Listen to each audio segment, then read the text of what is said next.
Hi, boys and girls, it's Mrs. Litzinger, and I am going to be teaching you another lesson on rhyming today.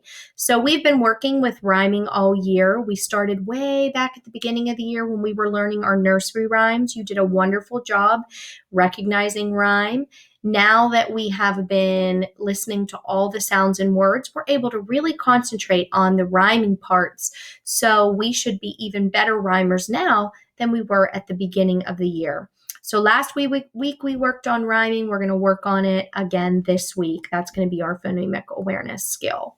So I was planning with the kindergarten teachers. We get to talk on the computer every single day.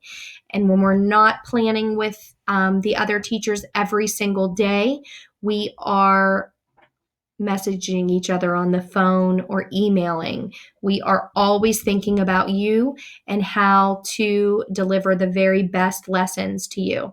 So I needed help with this lesson. I wanted to read you a story on rhyming, but all of my books are at my class.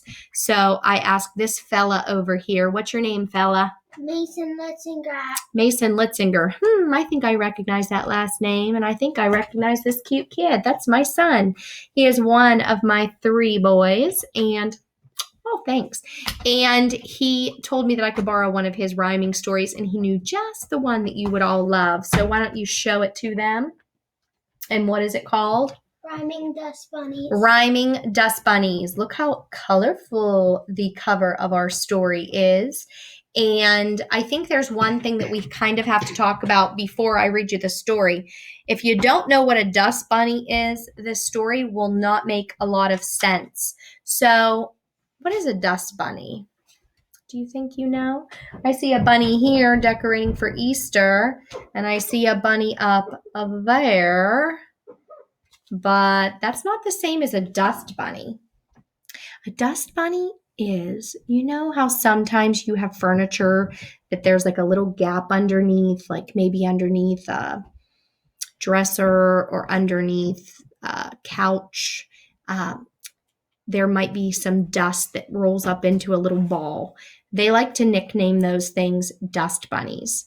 So we can definitely tell that this is a fiction story because it is we wouldn't have dust bunnies practicing rhyming words underneath our furniture. So this is definitely a fiction or make-believe story. But it's fun, so I would like to read it to you today, and Mason gives it an A+, so we're going to go for it.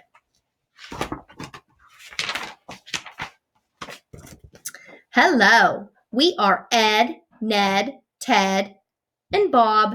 We rhyme all the time. So I see that Ed, Ned, and Ted are really, really excited about rhyming. Does Bob look very excited about rhyming? No, he doesn't. Why do we think that maybe Bob doesn't seem as excited about rhyming as Ed, Ned, and Ted? What do you think, son of mine? Why doesn't Bob seem as excited about rhyming as his dust bunny friends? Because he's like, my name's Bob. And does Bob rhyme with Ed, Ned, and Ted? That means no. All right. Thank you, sir. Hello. Hey, what rhymes with car? Far, jar, tar. Look.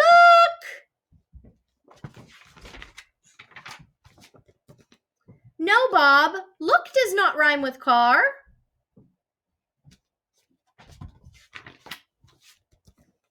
What rhymes with bug? Can you think of a word that rhymes with bug? How about rug, hug, mug? Look out! No, Bob. Look out does not rhyme with bug.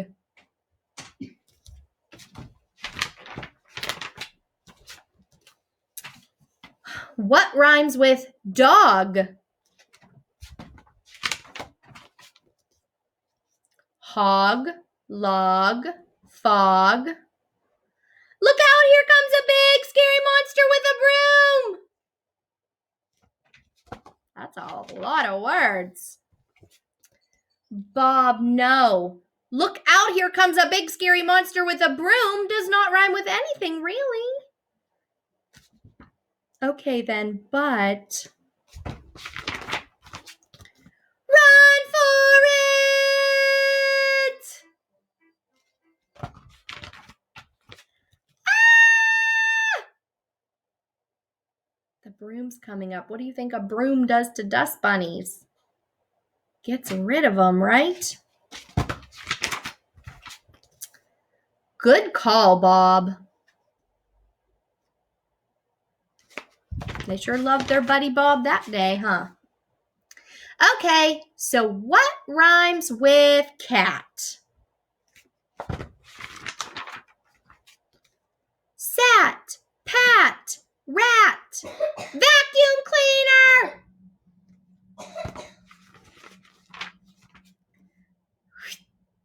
Uh-oh. We're dust bunnies. Bob, what rhymes with how do we get out? So they are inside the vacuum cleaner.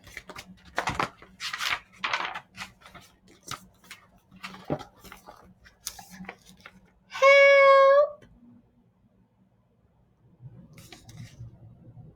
Cute story, huh? They look like they are just okay in that vacuum cleaner, and they're going to figure out a way to get out. So I hope that you like that rhyming story. I think Mason did a good job picking it out. And now you can maybe do one of the worksheets that are in your Shobi account. So what you'll do is you'll look at the picture that is first and by itself, and then you'll look at all the pictures in the row, and you'll decide which one's a rhyming partner.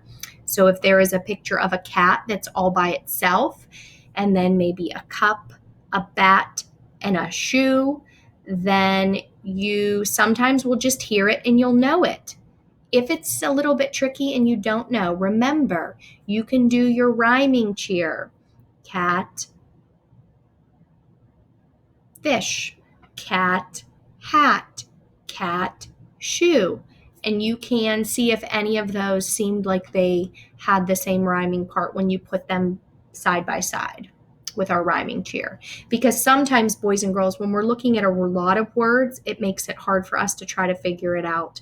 But I have faith that you are going to be amazing rhymers today, and we're going to be getting a lot of messages with some really, really good work. So enjoy, have an amazing week. And if I don't do another video this week, have a great holiday weekend. We miss you, and I'll talk to you later. Bye-bye.